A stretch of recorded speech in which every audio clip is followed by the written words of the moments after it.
자, 문제 5번 봅시다. 자, 이 문제도 문제의 형태 때문에 당황했던 애들이 꽤나 있었던 것 같은데, 그 당황하는 이유가 뭐냐면 당연히 애들이 봤던 형태에 비해서 조금 생소한 형태도 출제됐기 때문이기도 하거든.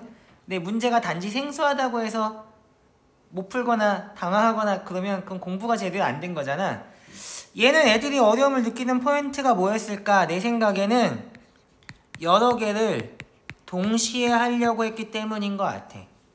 이게 어려우면 어떻게 하라고 했어? 어려우면 하나씩 하라고 했잖아. 그럼 뭐부터 알아야 돼? 대체 뭐가 여러 개 있다는 건지부터 알아야 되지 않겠냐?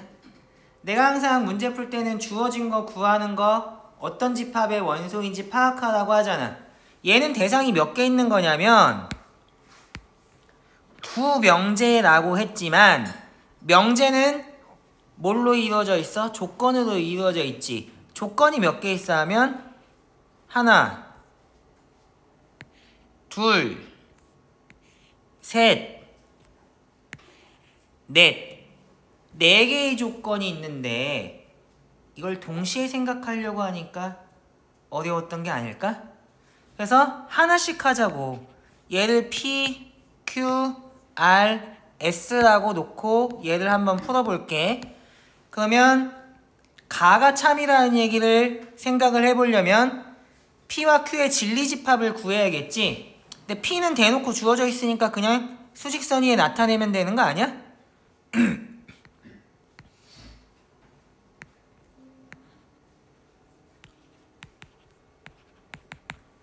이렇게. 얘가 뭐야? P라고. 그러면 Q를 구하려면 저 조건을 조금 더 간단한 형태로 바꿔서 풀어줘야겠지. 절대값이 1보다 작다는 얘기는 이런 얘기니까 얘를 필요 충분 조건으로 써주면 어떻게 되겠어? 이렇게 된다는 얘기겠네? 그러면 얘는 무슨 말이야? P를 만족하는 어떤 실수 X가 Q를 만족한대. 그 얘기는 어떤 애가 P와 Q를 동시에 만족한다는 얘기 아니야? 그래서 얘의 1 필요 충분 조건이 뭐야? P교 Q가 공집합이 아닌 거잖아. 그러면 우리 이런 문제 되게 많이 풀어본 문제 아닌가? 근데 이게 조금 생소한 형태로 주어져 있다라고 해서 해석을 못해서 당황하고 못 풀면 되겠어? 안 되겠지. 자, 그러면 얘는 어떻게? 진리집합을 수직선상에 나타낸 다음에 어떻게? 얘가 A의 값에 따라서 변하는 애기 때문에 얘를 좌우로 움직여가면서 언제 조건이 만족되는지를 확인해보면 되겠지. 지금 이 상태에서 만족 안 하잖아. 교집합이 공집합이니까 더 오른쪽으로 움직여보면 지금도 만족 안 하지. 지금 만족해 하면 지금도 만족 안 하지. 살짝 더 오른쪽으로 가면 만족하잖아. 이 얘기는 뭐야? 얘가 얘보다 커야 된다는 얘기겠지? 그래서 첫 번째로 A-2보다는 2A 플러스 1이 커야 된다는 사실을 알았다. 근데 이것만 만족한다고 되나? 확인을 계속 해봐야겠지. 지금 문제 없지? 문제 없지? 문제 없지? 문제 없지? 여기에 딱 도착하는 순간 어때? 문제가 생기지 않았어? 얘가 더 오른쪽으로 가면 마찬가지로 교집합이 공집합이 되니까 안 되겠지. 그러니까 여기까지만 올 수 있는 거잖아. 그럼 얘는 무슨 얘기야? 요 녀석이 얘보다 작아야 된다는 얘기잖아? 이렇게 된다는 얘기라고. 이 두 개가 동시에 만족되면 어떻게 되겠어? 얘는 이 오른쪽에 있어야 되는 거 맞지? 근데 어디까지만 움직일 수 있냐면 여기까지만 움직일 수 있으니까 필요 충분 조건이 되는 게 맞잖아. 그래서 얘를 풀어주면 이거 뭐라고 해? 연립부등식이라고 하잖아? 당연히 하나씩 풀어서 공통부분 구하면 되겠지? 그래서 얘의 필요 충분 조건을 써주면 좋을 것 같은데 가가 만족될 필요 충분 조건은 뭐다? 이거다. 근데 뭐 때문에? 정수 A만 생각할 거기 때문에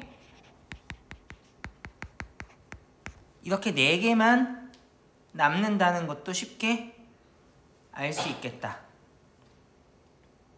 어때? 별로 어렵지 않지? 자, 그러면 이제 나를 생각하러 가볼까? 그러면 얘도 R부터 풀어주면 얘는 2차 부등식이니까 대상을 파악하면 얘가 이렇게 되겠네? 얘를 쓰면 어떻게 되겠냐? x가 6보다 크거나 또는 x가 마이너스 5보다 작다 되겠지. 마찬가지로 얘를 수직선상에 나타내주면 어떻게 되겠어? 이렇게 되겠네. 그러면 이제 S만 풀면 되겠지? S는 풀면 어떻게 되냐?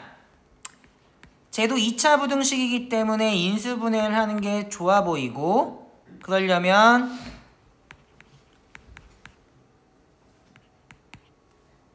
얘를 곱해서 되는 거, 더해서 되는 거인 이런 형태로 써주는 게 좋겠지? 그러면 인수분해 되냐 하면 우리가 인수분해를 쉽게 할 수 있잖아, 이렇게. 그럼 얘는 어떻게 돼? 사실 경우를 두 개로 나눠줘야 될 것 같은데 2a-1이 a 이상이면, 즉 어떻게 되면 a가 1 이상이면이니까 a가 1이면이겠지. 왜? 지금 남아있는 게 이 4개밖에 없으니까. 그리고 사실 a가 1이면 정확하게 어떻게 돼? 그냥 같게 되잖아. 그러니까 a가 1이면이라고 쓰면 되겠다. 그러면 얘가 어떻게 되겠냐? 지금 내가 잘못 썼나? 이게 잘못 썼네. 아까 전에 그게 아니고 얘가 마이너스 2a 플러스 1이랑 a를 비교해야 되는 거니까 얘가 크면이라고 해볼까? 얘는 필요충분 조건이 뭐야 해보면 a가 3분의 1 이상이면이잖아? 그러면 이게 뭐야? a가 1이면이란 뜻이겠지? 이렇게 되면 어떻게 돼? x 플러스 1, x 마이너스 1이 이렇게 될 거니까 수직선상에 나타내보면 어떻게 되냐? 마이너스 1과 1이니까 이게 포함하는 거니까 더 위로 그려주는 게 좋겠지? 이렇게 되니까 어때? R이 S에 포함되어 버렸지. 근데 우리가 뭐 구하는 거니까 R을 만족하는 모든 실수 그러니까 X가 S를 만족해야 된다는 거니까 사실 얘의 필요충분 조건이 뭐였던 거야? R이 S에 포함되는 거랑 필요충분 조건인 거잖아. R의 모든 원소가 S를 만족한다는 게 S의 원소가 돼야 된다는 거니까 부분집합의 정의니까 이거 만족됐지. 그래서 1은 살아남았다. 됐니? 그럼 이제 다음 케이스로 넘어가 볼까? 다음 케이스는 뭐가 되겠어? 이렇게 되는 케이스 아니겠어? 이 케이스는 뭐가 남았어?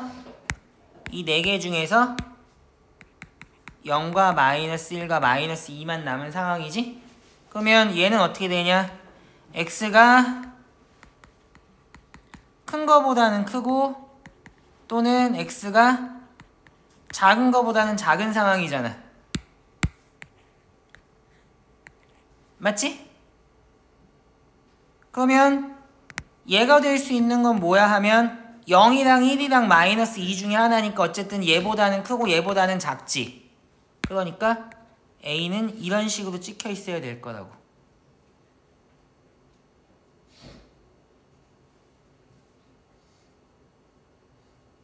됐니?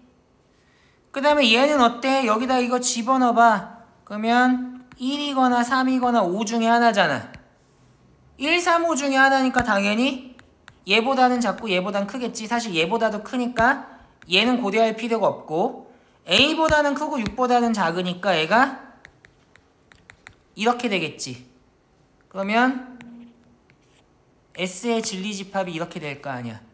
그러면 여전히 R이 S에 포함되기 때문에 모두 다 되냐? 얘도 다 된다는 사실을 쉽게 알 수 있다고. 그래서 답이 몇 개? 4개가 되겠다.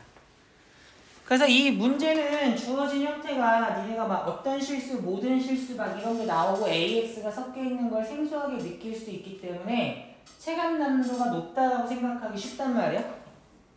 근데 어떻게 보면 PQ, RS 4개의 조건을 동시에 보는 게 아니라 하나씩 뜯어서 가가 만족된다는 게 무슨 말인지 생각해보면 이거라는 거 쉽게 알 수 있지. 나가 참이라는 게 무슨 말이야 생각해보면 R을 만족하는 모든 실수라는 건 R의 모든 원소가 얘를 만족한다는 게 S의 원소가 된다는 거니까 이것도 쉽게 알 수 있겠지. 그럼 각각의 조건을 풀면 수직선상에서 포항관계 따져보는 거 우리 되게 많이 했던 거잖아. 그러니까 늘 풀던 대로 쉽게 풀 수 있을 거라고. 무슨 말인지 알아? 그러니까 여러 개를 동시에 하기 어려우면 한 번에 하나씩 하라는 게 엄청 중요한 말이거든. 무슨 말인지 알아? 그러니까 항상 신경 써서 공부하고 기본에 충실해라. 그러면 5번 문제는 여기서 마치는 걸로 할게.